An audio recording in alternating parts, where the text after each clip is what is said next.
반갑습니다. 송재준입니다. 대선이 정말 코앞으로 다가온 상태입니다. 제 주변에 있는 분들도 대선이 6월 3일이라는 걸 잘 모르시는 분들이 간혹 가다가 있는데, 여러분들도 혹시나 주변에 그런 분들 계시면은 정말 이거 나라의 운명을 결정짓는 중요한 날이기 때문에 다른 거는 몰라도 우리가 이재명만큼은 막아야 되지 않겠습니까? 더 열심히 주변 분들한테도 홍보하시고, 그리고 오늘 제가 영상을 통해서 말씀드리는 것들도 주변 분들한테 많이 좀 공유를 부탁드립니다. 저희가 이제 그 대선을 앞둔 상태에서 생각해야 되는 건 딱 한 가지밖에 없죠. 무슨 일이 있든지 간에 이재명만큼은 대통령이 되는 걸 막아야 된다라는 것인데, 이거를 하기 위해서 필요한 게 두 가지 정도가 있다고 제가 계속해가지고 강조를 드리고 있습니다. 하나 같은 경우는 저희끼리는 절대로 분열돼서는 안 된다. 그래서 이제 좀 시간이 지나면 이제 4강 구도가 돼서 국민의힘 쪽에 대선 후보가 누가 될지 4명으로 또 추격이 되죠. 아마 지금 봤었을 때는 김문수, 한동훈, 홍준표, 나경원 이렇게 이제 4사람이 될 텐데, 영상을 보시는 분들 중에 지지하시는 분들이 다 다를 수 있다라고 해도 나중에 경선을 통해 가지고 한 명이 결정되면은 당연히 그 사람한테 우리가 밀어줘야 되는 거 아니겠습니까? 내가 마음에 드는 사람이 안 됐다고 이재명 찍겠다, 아니 뭐 투표 안 해버리겠다, 이거는 말이 안 되는 거죠, 그렇죠? 그리고 두 번째로 이제 필요한 것은 이재명도 싫고 나는 윤석열도 싫다라고 얘기했던 그 중간에 있는 3, 40% 가까이 되는 사람들, 흔히 이제 우리가 중도층이라고 얘기하는 이 사람들의 표를 3분의 1만큼만 가져올 수 있으면 보수 쪽에 있는 사람들이 35%가 집결이 되고, 뭐 개딸들이 35% 집결이 된다라고 할지라도 중간에 있는 사람들 3분의 1만 우리가 가져온다면 충분히 승산이 있다. 이게 이제 제가 몇 달 동안 계속해가지고 강조를 드리고 있는 부분입니다.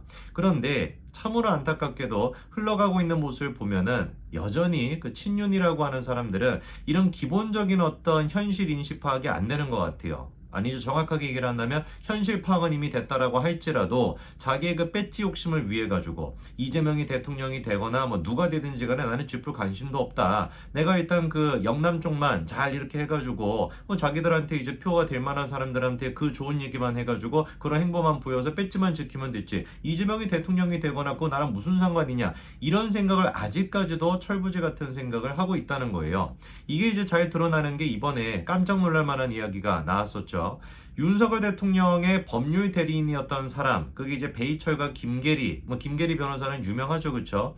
이 사람들이 중심이 돼가지고 윤석열 대통령을 앞세운 신당을 창당하려고 했다라고 하는 진짜 기가 막힌 이야기가 이번에 공개가 됐습니다. 어쩌다가 이런 얘기가 지금 유포가 되게 됐냐? 사실은 제가 봤을 때 이렇게 유포가 되는 것 자체도 초짜라 가지고 아무것도 그러니까 모르니까 이런 또 일이 벌어진 것 같은데, 단톡방 같은 거를 이제 이렇게 오픈 톡방으로 만들었나 봐요. 거기서 이제 그 이 사람들이 다른 이제 기자들을 갖다가 초대를 했는데, 그 기자들한테 뭐라고 이제 얘기를 했던 거냐? 대통령 변호인단 5명의 변호사가 신당 관련 기자회견을 함으로 본방을 만들게 되었습니다. 라고 하면서 기자들을 초청을 했던 겁니다. 당연히 그러다 보니까 거기에 이제 카톡 내용이 어떤 게 있었던 거예요. 윤석열 대통령을 통해 가지고 뭔가 신당을 만들고 그거를 바탕으로 뭘 해나간다. 이런 계획들이 그 카톡에 있었던 것이고, 기자들이 당연히 캡처해 가지고 이번에 공개가 됐던 겁니다. 저는 이번에 이 이야기를 듣고 이 사람들, 아까 말씀을 드렸던 김계리나 베이철 같은 이런 사람들은 정말로 윤석열 대통령을 위한 것이 아니라 윤석열 대통령을 팔아먹는 파리밖에 안 된다, 기회주의자밖에 안 된다, 이렇게밖에 저는 말씀을 못 드릴 것 같아요. 왜냐면은 상식적으로 생각해 봤을 때 지금 상태에서 윤석열 대통령이 중심이 돼서 신당을 만든다? 그건 그냥 자멸하는 길인 거 아니겠습니까? 이재명을 대통령으로 만들어주는 꼴밖에 되지 않아요. 정광훈 목사 또한 마찬가지로 제가 비판했던 게 뭐였습니까? 암만 자기가 무슨 뭐 생각이 뭐 다른 게 있고, 그리고 또 국민의힘에 마음에 안 드는 게 있다라고 할지라도 이재명이 되는 거를 막기 위해서는 당연히 표가 분산되는 거를 막아야죠. 그게 2%가 됐거나 3%가 됐거나, 지난 대선 같은 경우도 0.7% 차이로 저희가 겨우 이겼던 거 아니겠습니까? 근데 2, 3%를 갖다가 나눠 가지게 되면 되겠냐고. 근데 윤석열 대통령을 상징적으로 해가지고 신당을 만들면은 못해도 뭐 한 10% 정도는 그런 식으로 또 빠지게 될 텐데, 그거는 진짜로 아까 말씀을 드렸던 중도층 가운데 20% 아니 뭐 그 가운데 80%를 다 우리가 흡수한다라고 할지라도 이기기는커녕 필패할 수밖에 없는 길입니다.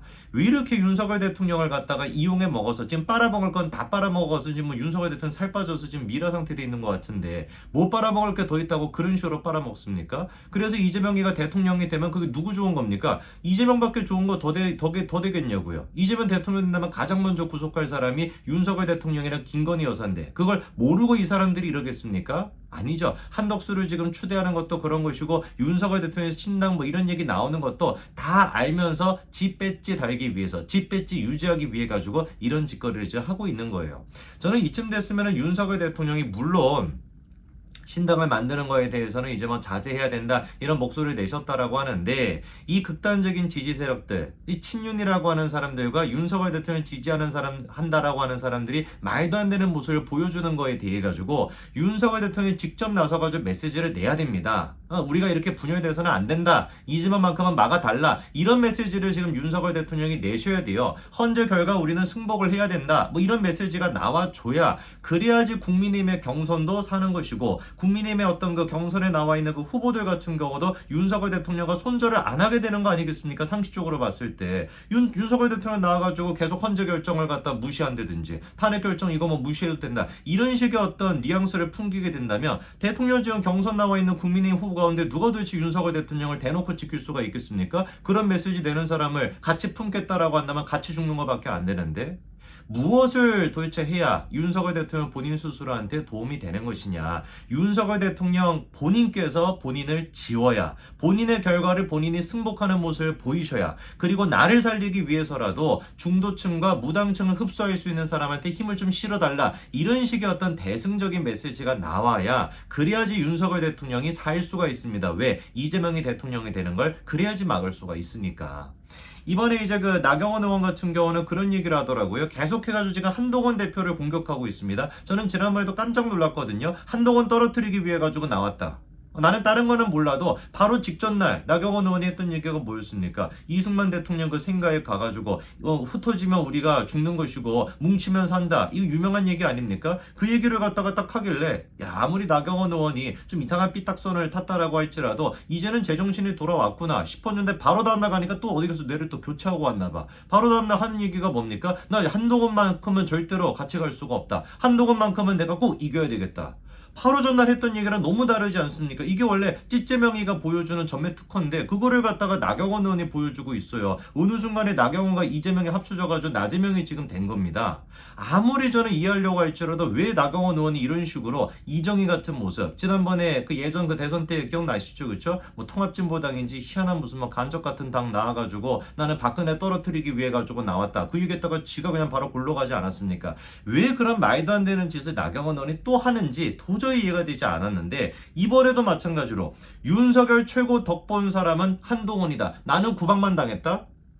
그렇게 구박만 당하셨던 분이 윤석열 대통령 탄핵하고 난 다음에 차담 차 마시자 단독으로 부르니까 쫄래쫄래 또 가가지고 차를 마십니까? 이런 얘기를 하는 것 자체가 얼마나 구질구질합니까? 이제 와가지고 윤석열 대통령과 선을 긋기 위해서 이제 와서 윤석열 대통령한테 자기는 오히려 구박받았던 사람이지 윤석열 대통령부터 덕을 받은 사람이 아니다. 이런 식으로 선긋기를 한다라 그래서 국민들이 과연 아 나경원 너는 정말로 이런 식으로 윤석열 대통령한테 구박만 받았지 라고 생각할 사람이 누가 있겠냐고요. 상식적인 국민들 가운데 99.99%는 윤석열 대통령한테 공격당하고 친윤들 한테 공격당했던 장본인으로 한동훈을 꼽지 나경원을 꼽지는 않습니다. 물론 꼽는다라고 한다면 나경원은 그냥 사용되고 버려진 존재로서는 분명히 인식이 될 수 있겠죠. 이번에 나경원 의원이 또 엄청난 말실수를 했습니다. 지난번에 이제 그 윤석열 대통령이 대통령 직속 저출산 고령사회위원회 부위원장 그거를 나경원 의원한테 맡기지 않았습니까? 그거에 대해 가지고 나경원 의원은 이번에 이상한 거 라고 표현을 했더라고요. 전 깜짝 놀랐는데 이런 얘기를 하더라고요. 저는 그 저출산위원회 부위원장인가 이상한 거를 시켰다. 자기한테는 그런 이상한 거를 시켰다라는 것인데 저출산과 관련된 문제 그리고 또 그 부위원장 이게 장관급 자리 아니겠습니까? 국가에 엄연한 직급이 있는 자리인데 그거에 대해 가지고 이상한 거라고 표현한다라는 게 저는 이거 자체가 나경원은 이미 자멸의 길로 가고 있다라고 봅니다. 왜 이런 식으로 자기가 오바를 해가지고 충분히 그냥 제가 봤을 때는 오히려 한동훈 대표에 대해 가지고 뭐 한동훈 대표가 됐거나 서동훈 대표가 됐거나 남동훈 대표가 됐거나 누가 됐든지 간에 경선에서 이기면은 내가 힘을 보태가지고 이재명만큼 맞겠다 이렇게 하면 알아서 자기가 커지게 되는 것인데 굳이 한동훈만큼은 내가 떨어뜨리겠다 윤석열 정부의 최고 덕을 본 사람은 한동훈이다. 나는 오히려 구박만 당했다. 이런 말 같지도 않은 소리를 해가지고 왜 도대체 한동훈 대표를 알아서 띄워주시는지 모르겠습니다. 물론 그렇게 뭐 해주시면 뭐 저희 입장에서는 땡큐긴 합니다만 왜 그런 식으로 하는지 도저히 이해가 되지 않아요. 윤석열 대통령도 지금 필요한 것은 이재명을 막기 위해서 본인을 지우시는 겁니다. 본인이 지워져야 중도층이 우리한테 와서 이재명을 막을 수가 있고 이재명을 막아야 윤석열 대통령이 사는 겁니다. 나경원 의원도 마찬가지입니다. 지금 본인이 정치적으로 사는 길은 이런 식으로 극단적이고 이상한 모습을 보이는 것이 아니라 한 템포 좀 늦추시고 상식적인 모습을 보여주는 거라는 거. 알아서 지금 제가 봤을 때는 친윤들과 다른 사람들이 나서가지고 한동훈 대표를 띄워주고 있는 것 같아요. 한동훈 대표는 나경원의 그런 얘기를 딱히 안 하더라도 참 진짜 제가 보더라도 이런데 왜 당사자들은 모르는지 모르겠네요. 여기까지 말씀드리겠습니다. 감사합니다.